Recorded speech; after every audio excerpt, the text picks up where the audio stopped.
我们刚刚有分享到了，就是早上的晨间啊，或是晚上，或是假日，或是星期三的下午哦。好，那在读经呢，接下来我们就要分享读经的教材到底要怎么选。很多青年说后学没有教过读经，不知道该怎么选教材。其实呢，教材呢很简单，我们可以上王财贵教授的全球读经教育网来看看它有哪些教材。那我们的教材呢，分经史子集，就是我们中国古代读书的分类主要的方法。经史子集呢，这4个部分呢，其实就涵盖了中国古代的所有的图书哈。那我们在清朝的乾隆时期呢，曾经有把这经史子集呢由政府编撰为四库全书，就是按照经史子集的。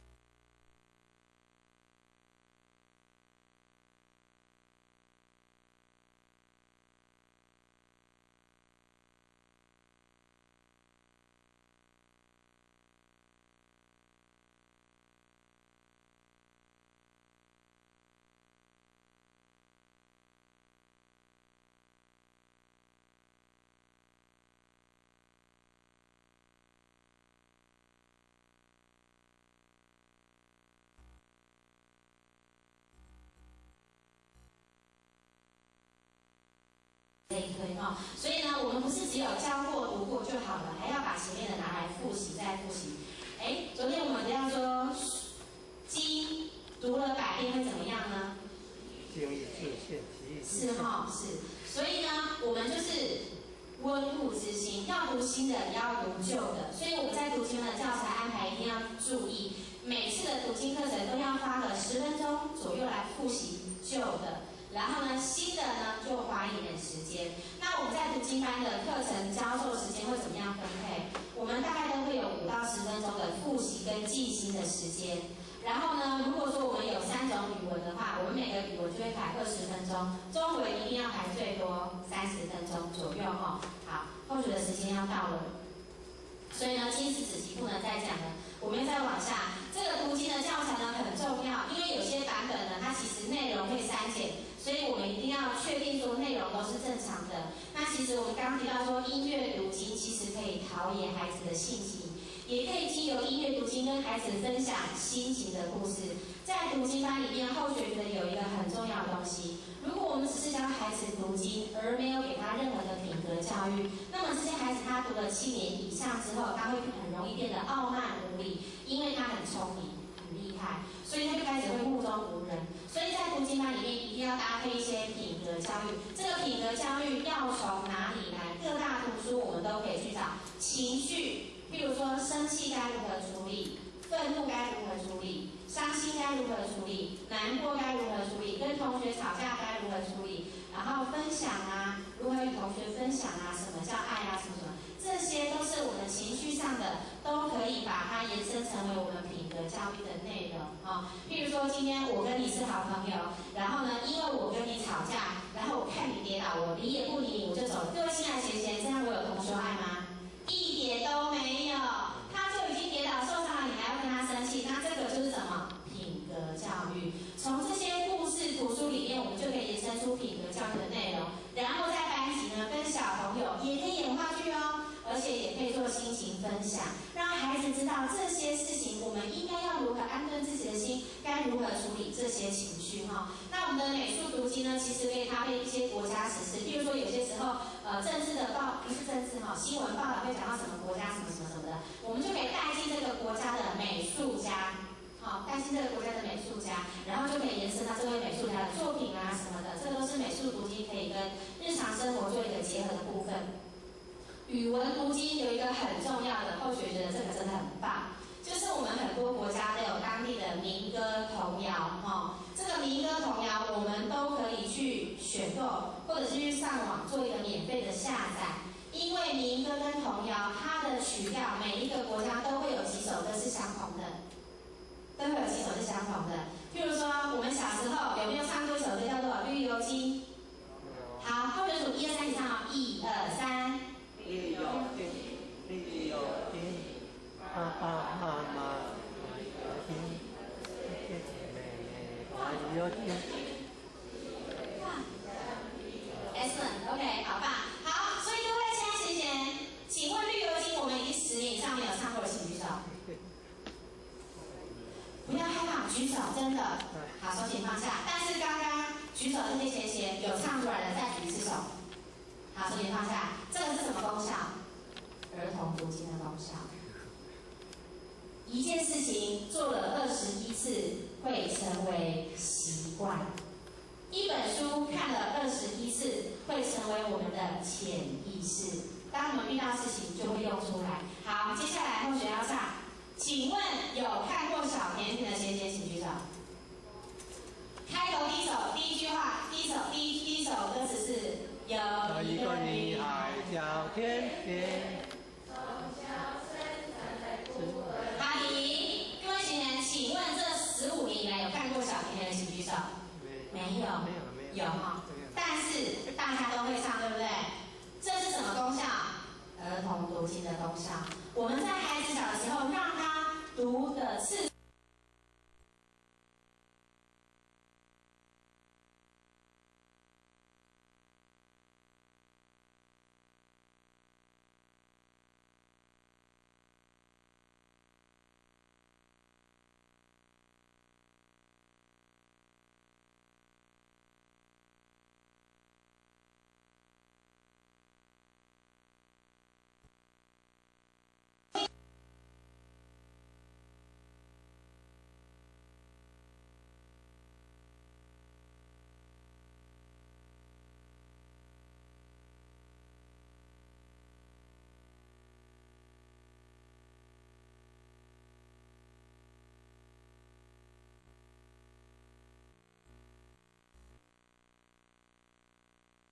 班老师，可是我从来都没有骂过他。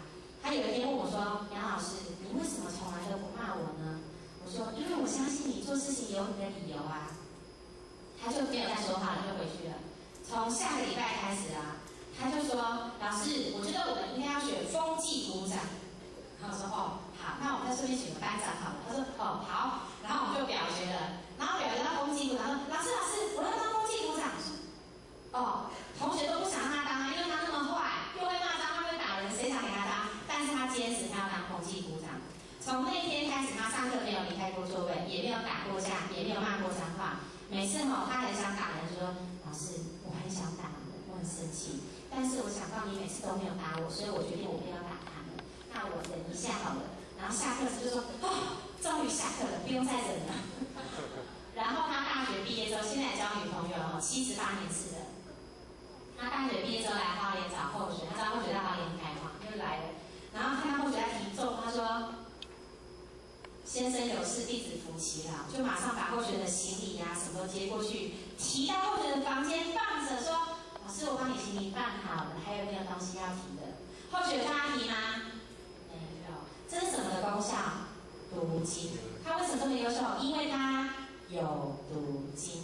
所以这是读经的功效哦。所以呢，我们的语文读经回归正题，语文读经很重要，是要搭配当地的民歌童谣，很重要，因为可以让孩子对于语文朗朗上口，而且很容易就进入状况。那班级经营呢，我们昨天都有很多课程都有稍微提过哈，我们时间已经很有限哈，重点就是班级经营呢，一定要建立一个常规，要跟孩子呢把班级的规矩呢建立出来之后呢，赏罚清楚的分明。还有就是不要觉得小朋友没来读经就算了，一定要勇敢的拿起话筒打电话给家长，问问看他为什么今天没有来读经，了解原因，知道问题，改善进步，这是一个很重要的点。而且呢，要把我们跟家长跟这个班级的互动时间全部都要抓出来。比如说或许刚刚提到的郊游啦、旅行啦、户外教学啦、班级的那个叫做同乐会啦，好，这些都很重要的哈，都可以让这个班级呢更活泼、更有向心力。因为呢，人与人之间的互动可以提升彼此的感情基础哈。接下来呢，最重要就是读经不是那么困难。我们呢去搜寻一些资料，证明读经的好处之后，我们就带着这些资料去找校长也好、李干事也好、村干事也好、里长、村长也好，或是我们的教导主任，或是我们的家长会会长，然后就可以去谈是不是可以借我们的场地，让我们申请设立读经班。申请设立读经班之后，重点就是在于持之以恒，而且要负起责任，绝对不要做一个间到了，提前去开班。时间到了，提前15分钟，先去把教室整理好、打理好，该有的东西都先放好，然后准备迎接我们的孩子来读经。所以呢，不积跬步，无以至千里；不积小流，无以成江海。就算只有一个学生，也要开久了，自然学生就多了。很多人都是什么做中学嘛。我们在慢慢学习当中，别人也在看说啊，这个读经班有支持下去啊，这个环境这个团队有继续下去，那我可以放心了。很多家长都不希望自己的孩子变成什么白老鼠。不希望这个读经班刚开始设立的时候，我的孩子成为白老鼠，所以我们要做给那些人看，让他们知道我们有恒心、有毅力。那最后呢，部署的地方呢，就请前人慈悲赦罪。那还有就是再请就是希望呢，祝福各位所有在场的前贤同学们呢，我们大家都读经班满满满，学生满满满，收获也满满满。好，感谢各位。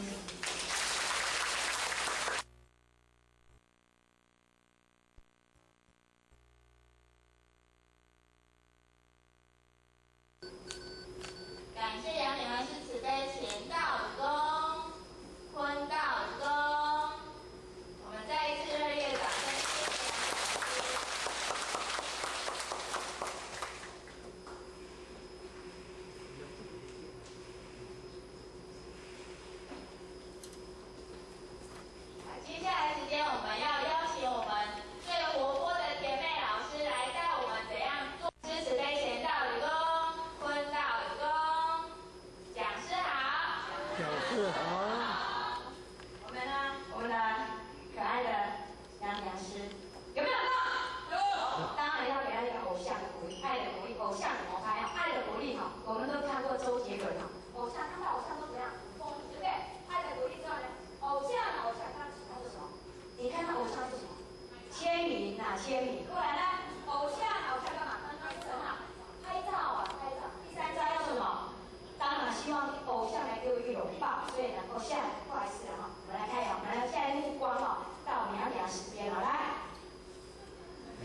回来我身边，每天。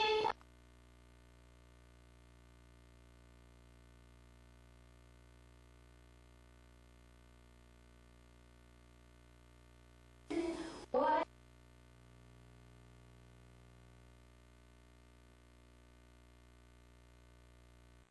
的年纪，掌声。太动听了，太沙哑了，你们都没有给我掌声。哎，真的沙哑了，真的今天的声音啊，昨天啊，真的你那里拿东西，哎，烧香烧香。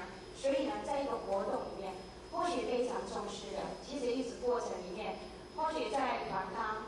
真的不是本质，真只是无心插柳有成荫。不过或许有一个心态，就像今天我们昨天的黄理事长，我们今天的杨讲师，就是我们佩蓉老师，非常的喜欢学习。任何一个场次，只要或许可以的，或许一定拨时间去学习、去聆听。为什么？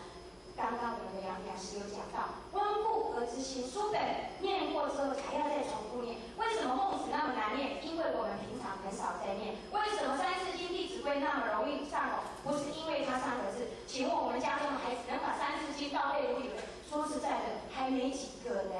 所以弟子规好念吗？要把整部弟子规念完也非常的不简单哈。所以呢，很多的活动或许你已经玩过，你已经去接触过。不过今天我们就是算一个重新的复习，用很短的时间内，就像姐妹当初在接触这些短的一些的游戏，就让我后学呢陶醉在里面。那我们首先呢，当然一个活动里面，我们最常碰到坐游览车上面，主持人在说，好，我们待会麦克风传着，我们就来自我介绍。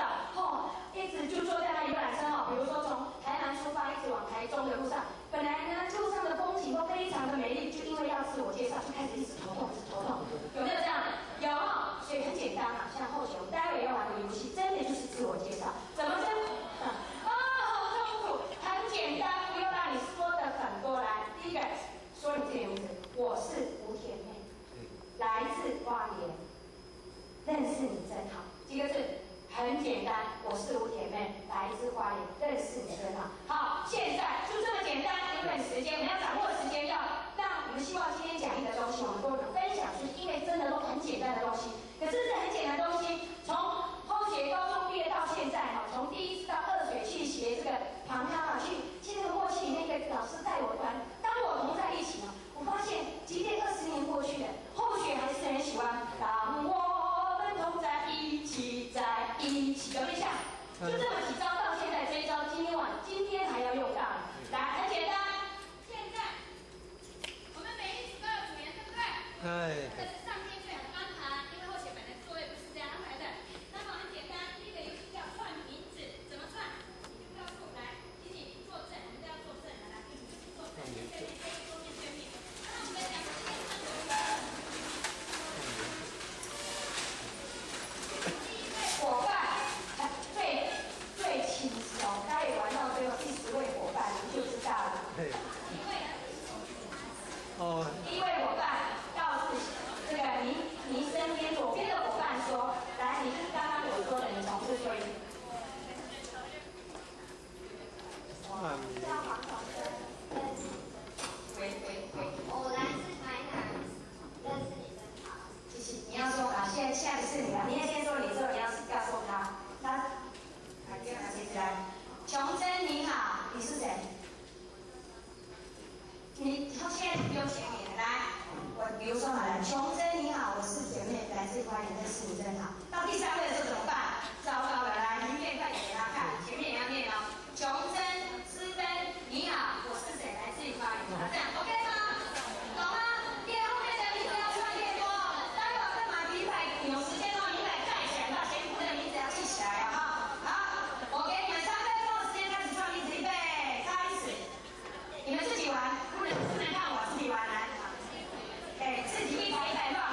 式，然后呢来做怎么样？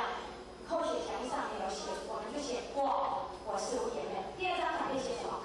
在哪里？全班就160个伙伴，玩完的话会玩到下午哦。在哪里？第三个写什么？第三张写什么？做什么？哎，那这时候呢，这个名字可以打散了，就主持人可以开始宣布了哈。来，比如说抽出来的五姐妹在哪里？因为每个人在哪里的地方不一样啊。也许你在厕所做什么？洗澡。那不小心我就写，哎，抽到五姐妹在哪里？在天空中干嘛？第三张什么？洗澡。因为洗澡的伙伴，你们懂我在讲什么？懂哈？这个活动可以在班级上，小朋友超爱玩的。第一个就写姓名，第二个写什么？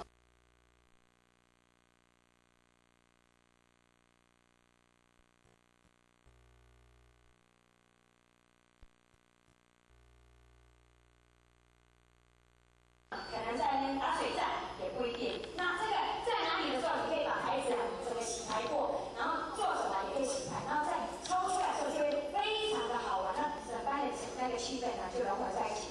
那第三个呢就还有什么？像我们的什么破冰游戏，比如说9宫格的游戏，就是把你的同学先把问同学的信息都写在板书上面，写好之后，我们请长官说，哎，兴趣有很多，我们就挑2种兴趣，比如说平常前面的兴趣，喜欢打球，我们写在黑板上；喜欢羽毛球也打在黑板上。好，现在长官要写9宫格，9宫格画出来之后呢，我们就挑兴趣，比如说2点蓝色的兴趣，哇，黑板上就有2个可以写上，一个是打球，一个羽毛球，对不对？他就写打球，底下伙伴你写打球，在你的9宫格是打球的怎样，就要怎样把它牵起来，然后这个游戏完毕，比如说像吃水果啦，或是兴趣，你的兴趣，还有你的嗜好。这些写完9宫格，我们看看谁先连成一线。那这个也是一种炒热整个气氛的